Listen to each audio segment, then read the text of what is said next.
ಭಾರತ್ ಮಾತಾ ಕಿ. ಸನ್ಮಾನ್ಯ ಮಣ್ಣಿನ ಮಗ HD ದೇವೇಗೌಡರಿಗೆ, ನಮ್ಮೆಲ್ಲರ ಕಣ್ಮಣಿ ಕುಮಾರಣ್ಣನಿಗೆ, ನಮ್ಮೆಲ್ಲರ ರಾಜ್ಯದ ಯುವರಾಜ ನಿಖಿಲ್ ಅಣ್ಣನಿಗೆ, JDS ಪಕ್ಷಕ್ಕೆ, ತೆನೆ ಹೊತ್ತ ಮಹಿಳೆಗೆ, ನಿಮ್ಮೆಲ್ಲರಿಗೂ ಜಯವಾಗಲಿ. ನಮ್ಮೆಲ್ಲ ಬಂಧುಗಳಿಗೆ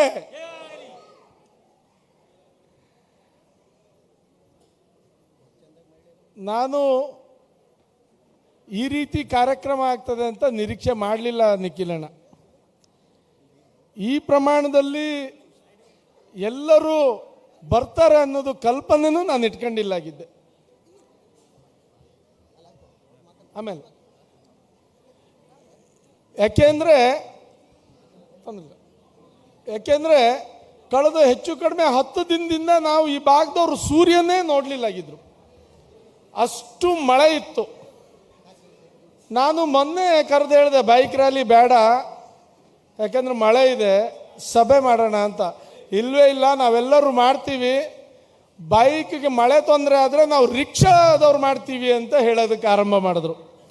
ಇವತ್ತು ಆಶ್ಚರ್ಯ ಅಂದರೆ ಮಳೆನೂ ಇಲ್ಲ, ಬೈಕವರು ಎಲ್ಲರೂ ಸಹಸ್ರಾರು ಸಂಖ್ಯೆಯಲ್ಲಿ ಬಂದ್ರಿ, ಜೊತೆಗೆ ರಿಕ್ಷಾದವರು ಬಂದ್ರಿ.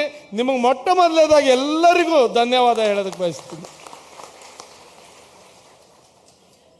ಬಹುಶಃ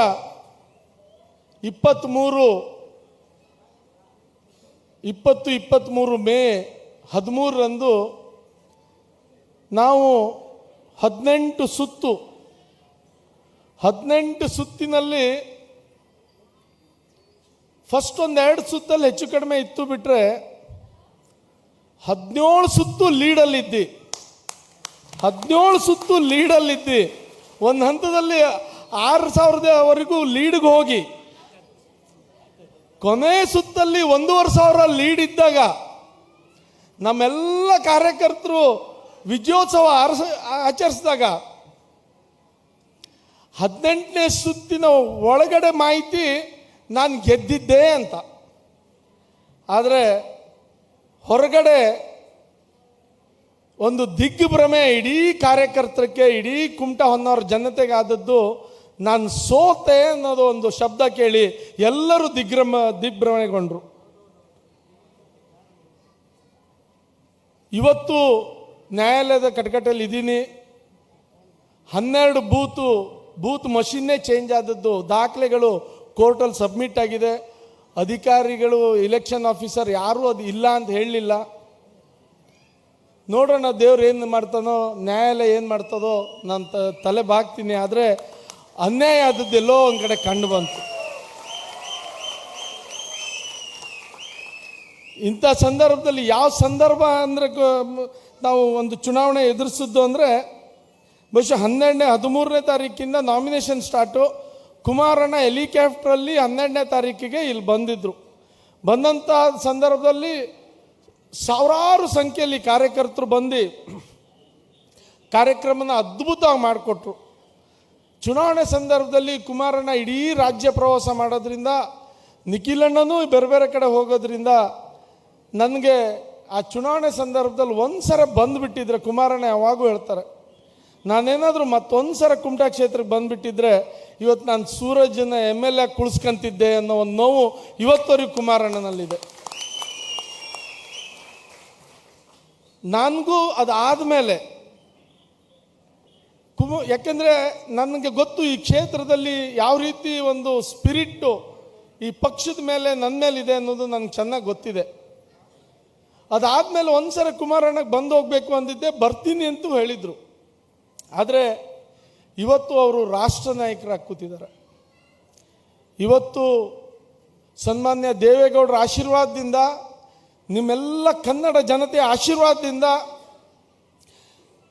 ನರೇಂದ್ರ ಮೋದಿ ಅವರು ಅವರಿಗೆ ಕ್ಯಾಬಿನೆಟ್ ದರ್ಜೆ ಸಚಿವರಾಗಿ ರಾಷ್ಟ್ರಕ್ಕೆ ತಗೊಂಡೋಗಿ ಮುಟ್ಟಿಸ್ಕೊಂಡಿದ್ದಾರೆ.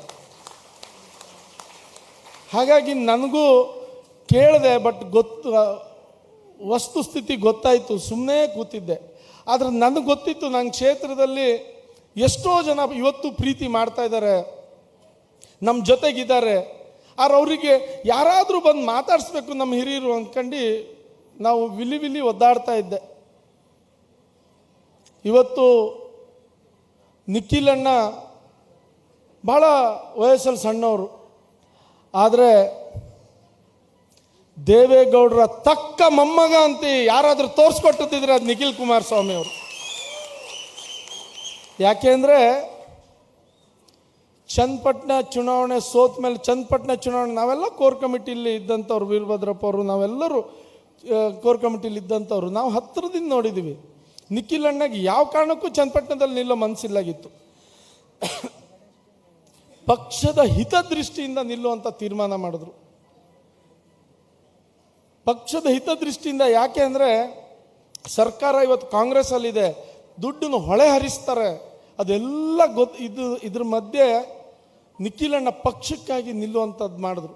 ಗೊತ್ತಿತ್ತು ನಮಗೆಲ್ಲೋ ಒಂದು ಕಡೆ ರಿಸಲ್ಟ್ ಏನು ಬರ್ತದೆ ಅಂತ, ಆದರೂ ಹೋರಾಟ ಮಾಡಿದ್ರು. ನಮಗೆಲ್ಲ ಆವತ್ತೇ ಅವರು ಸೋಲು ಅನುಭವಿಸಿದಾಗ ಕಣ್ಣಲ್ಲಿ ನೀರು ಬಂತು. ಯಾಕಂದ್ರೆ ನಾವೆಲ್ಲ ಹೋಗಿ ಅಲ್ಲಿ ತಿಂಗಳುಗಟ್ಟಲೆ ದುಡಿದ್ವಿ. ಆ ದುಡ್ದಂಥ ಸಂದರ್ಭದಲ್ಲಿ ನಮಗೆ ಭಾಳ ಒಂಥರ ಹುಮ್ಮಸ್ಸಿತ್ತು, ನಾವು ಗೆಲ್ತೀವಿ ಅಂತ. ಅವ್ರ ಕೊನೆಯಲ್ಲಿ ಅದು ಯಾವ ರೀತಿ ಅಂದರೆ ಒಂದೊಂದು ಮತದಾರರಿಗೆ 5-10 ಸಾವಿರ ಆಮಿಷ ತೋರಿಸಿದಾಗ ಏನೇನಾಗ್ತದೆ ನಿಮಗೆ ಗೊತ್ತು. ಹಾಗಾಗಿ ನಾವು ಕಣ್ಣಲ್ಲಿ ನೀರು ಹಾಕಿದಂಥ ಸಂದರ್ಭದಲ್ಲಿ ನಮಗೆ ಹುರಿದುಂಬಿಸಿದವ್ರು ಯಾರು ಅಂದರೆ ನಿಖಿಲ್ ಕುಮಾರಸ್ವಾಮಿ ಅವರು.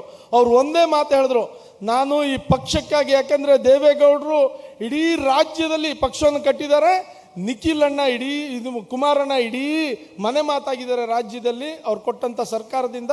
ಹಾಗಾಗಿ ನಾನು ಪಕ್ಷ ಉಳಿಸ್ತೀನಿ, ನಾನು ಇಡೀ ರಾಜ್ಯ ಪ್ರವಾಸ ಮಾಡ್ತೀನಿ ಅಂದರು.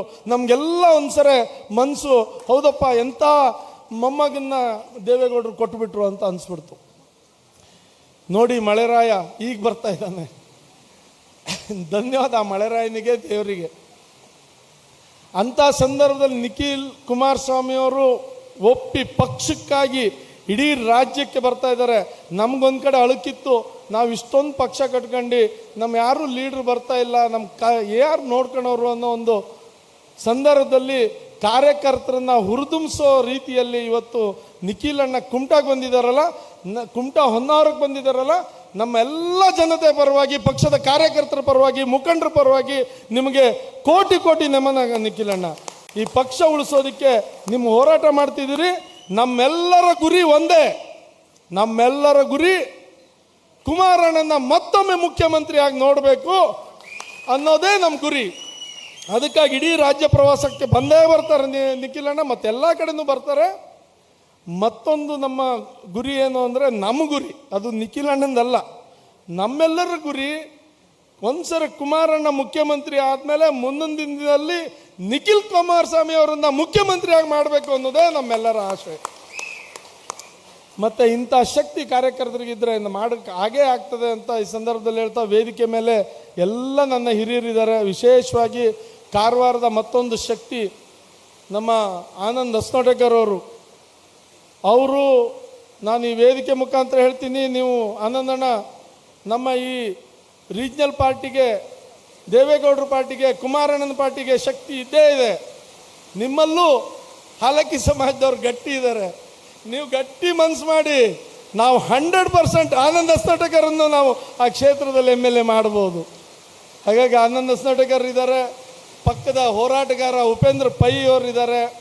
ಮತ್ತೊಂದು ಭಾಳ ವಿಶೇಷ, ಈ ಪಕ್ಷದ ಕಾರ್ಯಕರ್ತರ ಪಕ್ಷ ಹೇಗೆ ಅಂದರೆ, ಕುಮಟಾದಲ್ಲಿ ಆಗೋ ಕಾರ್ಯಕ್ರಮಕ್ಕೆ ದೂರದ ಮಾಲೂರು ಅಂದರೆ ಬೆಂಗಳೂರು ಪಕ್ಕ ಕೋಲಾರ, ಮಾಲೂರಿಂದ ನಮ್ಮ ಮಹಿಳಾ ಘಟಕದ ರಾಜ್ಯಾಧ್ಯಕ್ಷರಾದ ರಶ್ಮಿ ರಾಮೇಗೌಡರು ಬಂದಿದ್ದಾರೆ. ಅವ್ರಿಗೂ ನಾನು ನಮಸ್ಕಾರ ತಾಯಿ, ಪಕ್ಷ ಕಟ್ಟೋದಕ್ಕೆ ಇಷ್ಟು ದೂರದಿಂದ ಬಂದಿದ್ದೀರಿ, ದೇವ್ರು ನಿಮ್ಗೆ ಒಳ್ಳೇದು ಮಾಡಲಿ. ಈ ಪಕ್ಷ ಖಂಡಿತ ನಿಮ್ಮಂಥವ್ರಿಂದ ಬೆಳೀತದೆ. ಅದ್ರ ಜೊತೆಗೆ ನಮ್ಮ ವೀರಭದ್ರಪ್ಪ ಅವರು ಮಾಜಿ ಶಾಸಕರು, ಅವರು ಹುಬ್ಳಿಯಿಂದ ಬಂದಿದ್ದಾರೆ ಈ ಪಕ್ಷಕ್ಕೆ ಚೈತನ್ಯ ತುಂಬೋದಕ್ಕೆ. ಅದ್ರ ಜೊತೆಯಲ್ಲಿ ನಮ್ಮ ಬಾಲರಾಜ್ ಗುದ್ದೇದಾರ್ ಎಲ್ಲಿಂದ ಬಂದಿದ್ದಾರೆ ಗೊತ್ತಾ? ನಿಮ್ಮ ಈ ನಾಮದಾರಿ ಈಡಿಗ ಸಮುದಾಯದವರು. ಅವರು ಅಲ್ಲಿದ್ದು ಅವ್ರು ಎಲ್ಲಿಂದ ಬಂದಿದ್ದಾರೆ ಅಂದರೆ ಗುಲ್ಬರ್ಗಾದಿಂದ ಬಂದಿದ್ದಾರೆ. ಅವರು ಶೇಡಂ ಕ್ಷೇತ್ರದ ಅಭ್ಯರ್ಥಿ ಅವರು. ಅದ್ರ ಜೊತೆಯಲ್ಲಿ ನಮ್ಮ ಗುರುರಾಜ್ ಹುಣಸಿಮರದ ಧಾರವಾಡ ಜಿಲ್ಲಾ ಅಧ್ಯಕ್ಷರು ಬಂದಿದ್ದಾರೆ. ಮತ್ತು ಉದಯ್ ಶೆಟ್ಟಿ ಉಡುಪಿ ಜಿಲ್ಲಾಧ್ಯಕ್ಷರು ಬಂದಿದ್ದಾರೆ. ಇವರೆಲ್ಲ ನಮಗೆ ಶಕ್ತಿ ತುಂಬೋದಕ್ಕೆ ಬಂದಿದ್ದಾರೆ. ನಿಮ್ಮೆಲ್ಲರಿಗೂ ಹೊರಗಿನಿಂದ ಬಂದವ್ರಿಗೆ ಧನ್ಯವಾದ. ನಮ್ಮ ಜಿಲ್ಲೆಯ ಉಪಾಧ್ಯಕ್ಷರು ನಮ್ಮ ಗಣಪೇಗೌಡರು, ಅಧ್ಯಕ್ಷರಾದ ಗಣಪೇಗೌಡರು, ಅವ್ರಿಗೆ ಹುಷಾರಿಲ್ಲ. ಆ ಭಗವಂತ ಆದಷ್ಟು ಬೇಗ ಅವ್ರಿಗೆ ಮತ್ತು ಗುಣಮುಖ ಆಗಲಿ ಅಂತ ದೇವರಲ್ಲಿ ಪ್ರಾರ್ಥನೆ ಮಾಡ್ತಾ, ಜಿ ಕೆ ಪಟ್ಗಾರ್ ಅವರು ಉಪಾಧ್ಯಕ್ಷರ ಜೊತೆಗೆ ನನ್ನ 2 ಕಣ್ಣು ಇಲ್ಲಿ ಈ ಕ್ಷೇತ್ರದಲ್ಲಿ ಯಾರ್ಯಾರು ಅಂದರೆ, ಒಂದು ಕುಮಟಾ ತಾಲೂಕು ಅಧ್ಯಕ್ಷರಾದ ಸಿ ಜಿ ಹೆಗಡೆ, ಮತ್ತೊಂದು ಹೊನ್ನಾವರ ತಾಲೂಕು ಅಧ್ಯಕ್ಷರಾದ ಟಿ ಟಿ ನಾಯ್ಕರು. ಅವರು ಈ ಪಕ್ಷಕ್ಕಾಗಿ ನಿರಂತರ ಹೋರಾಟ ಮಾಡ್ತಿದ್ದಾರೆ. ಅವ್ರ ಜೊತೆಯಲ್ಲಿ ನಮ್ಮ ದತ್ ಪಟ್ಗಾರ್ ಕುಮಟಾ ಕಾರ್ಯದರ್ಶಿಯವರು ಮೊನ್ನೆ ಮಾತ್ರ ಸೊಸೈಟಿ ಭಾರತ್ ಸೊಸೈಟಿ ಉಪಾಧ್ಯಕ್ಷರಾಗಿದ್ದಾರೆ. ಪಕ್ಷದ ಪರವಾಗಿ ಧನ್ಯವಾದ ಹೇಳ್ತೀನಿ. ರಾಜು ನಾಯ್ಕರು ಅಲ್ಲಿ ಸೊಸೈಟಿ ಅಧ್ಯಕ್ಷರಾಗಿದ್ದಾರೆ. ಅವ್ರಿಗೂ ನಮ್ಮ ಪಕ್ಷಕ್ಕೆ ಸೇರ್ಸ್ಕೊಂತ ಇದ್ದಾರೆ ದತ್ ಪಟ್ಗಾರ್ ಅವರು. ಅವರಿಗೂ ನಾನು ಈ ಸಂದರ್ಭದಲ್ಲಿ ಅಭಿನಂದನೆ ಸಲ್ಲಿಸ್ತೀನಿ. ಮತ್ತು ಸುಬ್ರಾಯ್ ಗೌಡರು, ಶ್ರೀಪಾದ್ ನಾಯ್ಕರು, ಸುಬ್ರಾಯ್ ಗೌಡರು ಹೊನ್ನಾವರ ಪಟ್ಟಣ ಪಂಚಾಯತ್ ಸದಸ್ಯರು ಮತ್ತು ಶ್ರೀಪಾದ್ ನಾಯ್ಕರು ಹೊನ್ನಾವರ ಪಟ್ಟಣ ಪಂಚಾಯತ್ ಸದಸ್ಯರು. ಅವರು ಒಂದು ಹೊನ್ನಾವರ ಭಾಗದಲ್ಲಿ ನಮ್ಮ ಶಕ್ತಿಯವರು, ಹಾಲಕ್ಕಿ ಸಮಾಜದ ಉದ್ಯೋನ್ಮುಖ ಮುಖಂಡ ನಮ್ಮ ಸುಬ್ರಾಯ್ ಗೌಡರು. ಅವರಿಗೂ ನಾನು ಈ ಸಂದರ್ಭದಲ್ಲಿ ಧನ್ಯವಾದ ಹೇಳ್ತೀನಿ. ಶ್ರೀಪಾದ್ ನಾಯ್ಕರಿದ್ದಾರೆ, ಉದಯ್ ಗೌಡರಿದ್ದಾರೆ. ಹೌದು, ಭಾಳ ಖುಷಿ ಆಯಿತು. ನಮ್ಮ ಪರಂಪರೆಯ ಮೆರುಗು ಯಾವುದು ಗೊತ್ತಾ? ಹಾಲಕ್ಕಿ ಸಮಾಜದ ಸುಗ್ಗಿ. ಆ ಸುಗ್ಗಿ ತುರಾಯಿಯನ್ನು ತೊಡಗಿಸೋಕ್ಕೆ ಅದನ್ನು ನಿಖಿಲಣ್ಣವ್ರು ಕೊಡೋದಕ್ಕೆ ಬಂದವ್ರು ಯಾರು ಅಂದರೆ 64 ಹಳ್ಳಿಯ ಗುರುಗೌಡರು ಬಂದಿದ್ದಾರೆ. ಅವರಿಗೂ ನಾನು ಈ ಸಂದರ್ಭದಲ್ಲಿ ಧನ್ಯವಾದ ಹೇಳ್ತೀನಿ. ಜೊತೆಗೆ ನನ್ನೆಲ್ಲ ಪಕ್ಷದ ಮೊಯ್ನಿ ನಾಯ್ಕ್ ಮಹಿಳಾ ಅಧ್ಯಕ್ಷರು ಬಂದಿದ್ದಾರೆ, ರೋಷನ್ ಬಾವಜಿ ಬಂದಿದ್ದಾರೆ. ಮತ್ತೆಲ್ಲರ ಹೆಸರು ದಯಮಾಡಿ ನಾನು ಹೇಳೋದಿಲ್ಲ, ಲೇಟ್ ಆಗಿದೆ, ಮತ್ತೆಲ್ಲರೂ ಮಾತಾಡಬೇಕು. ನಾನು ಕ್ಷಮೆ ಕೇಳ್ತೀನಿ ನನ್ನೆಲ್ಲ ಬಾಕಿ ಮುಖಂಡರಿಗೆ. ಯಾಕೆಂದರೆ ನನ್ನ ಕ್ಷೇತ್ರ, ನಾನು 1-2 ಮಾತು ಆಡಲೇಬೇಕಾಗ್ತದೆ. ಒಂದಿಷ್ಟು ಲೀಡರ್ಸ್ಗೆ ಅವಕಾಶ ಕೊಡ್ತೀವಿ, 2 ನಿಮಿಷ ಮಾತಾಡಬೇಕು ಅಂತ ಕೈ ಮುಗಿದು ಕೇಳ್ಕೊತೀನಿ. ಅಷ್ಟು ದೂರದಿಂದ ಬಂದಿದ್ದೀರಿ, 1-2 ಮಾತಾಡೋಕ್ಕೆ ಅವಕಾಶ ಕೊಡ್ತೀವಿ. ನಿಖಿಲ್ ಅಣ್ಣವ್ರ ಮಾತು ನಾವೆಲ್ಲರೂ ಕೇಳಬೇಕು. ಒಂದು ನಿಖಿಲ್ ಅಣ್ಣವ್ರಿಗೆ ಹೇಳೋದಕ್ಕೆ ಬಯಸ್ತೀನಿ, ಕುಮಟಾ ಕ್ಷೇತ್ರ. ಯಾಕಂದ್ರೆ ನೀವು ಪ್ರಥಮ ಬಾರಿಗೆ ಇವತ್ತು ಕುಮಾರಣ್ಣನ ಶಿಫಾರಸ್ ಮೇಲೆ ಕುಮಾರಣ್ಣ ಕುಮಟಾಕ್ಕೆ ಬರಲೇಬೇಕು, ಹೋಗಲೇಬೇಕು ಅಂತೇಳಿ ಕಳಿಸೋದಕ್ಕೆ ನಾನು ಕುಮಟಾ ಹೊನ್ನಾವರ ಕ್ಷೇತ್ರದ ಬಗ್ಗೆ ಒಂದು ಮಾತು ಹೇಳೋದಕ್ಕೆ ಬಯಸ್ತೀನಿ. ಹಲವಾರು ವರ್ಷದಿಂದ ಇಲ್ಲಿ ಜನತಾ ಪರಿವಾರ ಇತ್ತು. ಜನತಾ ಪರಿವಾರದಿಂದ NH ಗೌಡರು ಶಾಸಕರಾಗಿದ್ದರು.